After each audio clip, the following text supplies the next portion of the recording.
तुम्ही पाहताय एबीपी माझा आणि एबीपी माझावर सुरू आहे मुंबई ईस्ट वेस्ट. मंडळी, आता बातमी आहे आयपीएलच्या मैदानातून. चेन्नई सुपर किंग्सच्या कर्णधारपदाची धुरा ही पुन्हा एकदा महेंद्रसिंग धोनीकडे सोपवण्यात आली आहे.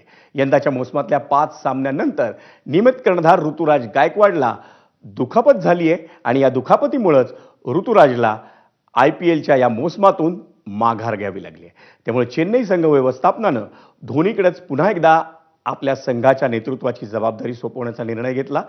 चेन्नईला 5 वेळा विजेतेपद मिळवून देणाऱ्या धोनीनं 2023च्या आयपीएल नंतर संघाची नेतृत्वाची जी जबाबदारी आहे ती सोडली होती आणि त्यानंतर ऋतुराज गायकवाडकडे कर्णधारपद देण्यात आलं होतं.